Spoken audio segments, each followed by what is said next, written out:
নমস্কার। পশ্চিমবঙ্গের নির্বাচন ভোটগুলি এখন প্রায় শেষের পথে, তাই আমাদের নজর এখন সোশ্যাল মিডিয়া এবং নিউজ চ্যানেলগুলিতে। শেষ পর্যন্ত কার মাথায় উঠতে চলেছে এই জয়ের মুকুট। কিন্তু ভোট এবং তার ফলাফলের মাঝে কী এমন ঘটে যে হাজার হাজার ইভিএম মেশিনের ফলাফল আমাদের সামনে উঠে আসে। এই ভিডিওতে আমরা সেই সমস্ত রহস্যকর রোমাঞ্চকর ভিডিও আমরা জানতে চলেছি। এখন প্রশ্ন হলো, ভোট দেওয়ার পর এই মেশিনগুলিকে কোথায় নিয়ে যাওয়া হয়?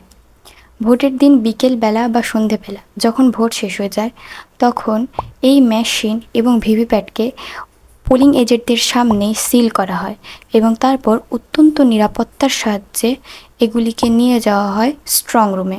এই স্ট্রং রুমটি সাধারণ কোনো ঘর নয়, এটি একটি দুর্গ যেটি ত্রিস্তরীয়ভাবে কেন্দ্রবাহিনী দ্বারা আবদ্ধ থাকে এবং 24 ঘন্টা ক্যামেরাবন্দি হয়। কোনো রাজনৈতিক দলের কর্মীরা চাইলেই সারা রাত জেগে এই জায়গাটি নজরদারি দিতে পারেন।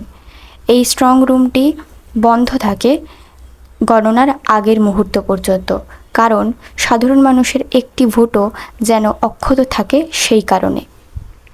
এবার আসি সেই মাহেন্দ্রক্ষণ, ভোট গণনার দিন। এই দিন সকাল 8টা থেকেই প্রক্রিয়া শুরু হয়। হলঘরে সাজানো থাকে বড় বড় টেবিল। রিটার্নিং অফিসার এসে প্রার্থীদের প্রতিনিধিদের সামনে স্ট্রং রুমের সিল খোলেন। আপনারা হয়তো লক্ষ্য করেছেন, নিউজ চ্যানেলগুলিতে সবার প্রথম পোস্টাল ব্যালটের ট্রেন্ড দেখানো হয়। তার কারণ, নিয়ম অনুযায়ী সরকারি কর্মচারী এবং সেনাবাহিনীতে কর্মরত মানুষদেরই প্রথম ভোট গণনা করা হয়। এরপর আধ ঘন্টা পর ইভিএম মেশিন গণনা শুরু হয়। প্রতিটি টেবিলে একজন করে ভোট গণনার জন্য লোকেরা থাকেন। এখন অনেকের মাথায় একটা প্রশ্নই জাগবে যে এই যে গণনা চলছে, এর মধ্যে কোনো কারচুপি হচ্ছে না তো? ভারতবর্ষ গণনার জন্যই একটি প্রশংসনীয় স্থান, কারণ এখানে যখন গণনা হয় তখন স্বচ্ছতার সহিত হয়। তার কারণ, যখন ভোট গণনা শুরু হয় সেই গণনার মুহূর্তে প্রতি দলের একজন করে প্রতিনিধি থাকেন। এরপর ইভিএম মেশিন যখন টেবিলে তোলা হয়, কাউন্টিং অফিসাররা দেখে নেন তার অ্যাড্রেস, ট্যাগ এবং সিল ঠিক আছে নাকি। এখানে কারচুপির কোনো জায়গা নেই, কারণ তাদের প্রার্থীদের প্রতিনিধিদের সামনে রেজাল্ট বাটন প্রেস করে প্রতিটি প্রার্থীদের রেজাল্ট দেখানো হয়।